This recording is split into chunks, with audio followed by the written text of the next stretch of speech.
Hi hello friends, ఈరోజు వీడియోలో మనం చూడబోయేది గోంగూర మిరపళ్ళ పచ్చడి. గోంగూర కాంబినేషన్లో పండు మిర్చి వేసి పచ్చడి పెడితే ఆ రుచే వేరేగా ఉంటుంది. ఎంత టేస్టీగా ఉంటుందంటే చెప్పాల్సిన అవసరం లేదు. వేడి వేడి అన్నంలో కాస్త నెయ్యి వేసుకొని తిన్నా, లేదా కాస్త ఒట్టి పప్పు అంటే ముద్దపప్పు చేసుకొని తిన్నా కానీ ఆ టేస్ట్ చాలా బాగుంటుంది. అయితే అందుకు మనకు ముందుగా కావాల్సింది 2 కట్టల గోంగూర తీసుకొని చక్కగా ఆకులన్నీ కోసి బాగా నీళ్ళలో వేసి కడిగేసి ఉసికంతా పోయిన తర్వాత కాస్త ఆరబెట్టుకోవాలి. అలా ఆకంతా పొడి పొడిగా ఆరిపోయిన తర్వాత ఒక 4 రెమ్మలు కానీ మనకి దొరికితే కరివేపాకు ఒక 2 పిడికిళ్ళు 3 పిడికిళ్ళు అయినా సరే ఫ్రెష్గా ఉన్న కరివేపాకు తీసుకొని పొయ్యి మీద బాండీ పెట్టుకొని ఆయిల్ వేయకుండా కరివేపాకు గోంగూర 2 కూడా సిమ్లో పెట్టుకొని కొంచెం దోరగా వేయించుకోవాలి.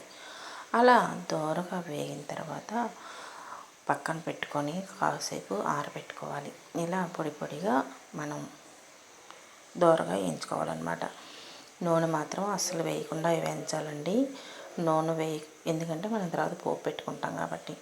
ఇప్పుడు ఒక చిన్నులపాయ తీసుకొని ఒక స్పూన్ జీలకర్ర, ఒక చిన్నులపాయ రెబ్బలు అందులో వేసేసుకొని మనం ముందుగా వేయించుకొని పక్కన పెట్టుకున్న గోంగూర కరివేపాకు రెండింటిని కూడా మిక్సీ జార్లో వేసుకొని 1-2 సార్లు అలా తిప్పుకోవాలి. అలా తిప్పుకున్న తర్వాత కచ్చపచ్చగా మెదిగిపోతుంది. అలా మెదిగిన దాంట్లో మనం పండు మిర్చి ఉంటే పండు మిర్చి అయినా వేసుకోవచ్చు, లేదంటే మనం నిలవ పచ్చడి పెట్టుకుంటాం కదా పండు మిర్చితోటి, ఆ నిలవ పచ్చడి ఒక 4-5 స్పూన్లు వచ్చేటట్టు, అంటే పెద్ద గంట అయితే 2 గంటలు, చిన్న గంట అయితే 3 గంటలు 4 గంటలు వచ్చేటట్టు వేసుకొని బాగా అంటే 4-5 సార్లు మిక్సీ పట్టుకోవాలి. పొరపాటును కూడా ఇందులో వాటర్ కానీ లేదా ఉప్పు కానీ కారం కానీ చింతపండు కానీ ఇంకా ఏమీ వేయకూడదు. ఏమీ వేయకుండా ఇలాగా 2-3 సార్లు మనం మిక్సీ పట్టుకున్నామంటే కొంచెం కచ్చపచ్చగా వస్తుంది.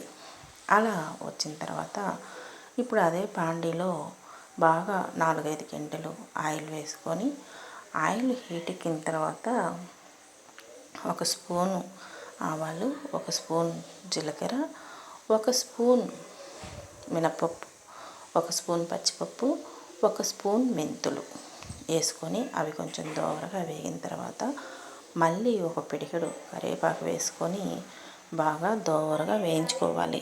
అలా దోరగా వేయించుకున్న తర్వాత మనం చున్నులపై ఒకటి కచ్చపచ్చగా నలగొట్టుకొని ఆ పోపులో వేసుకోవాలి.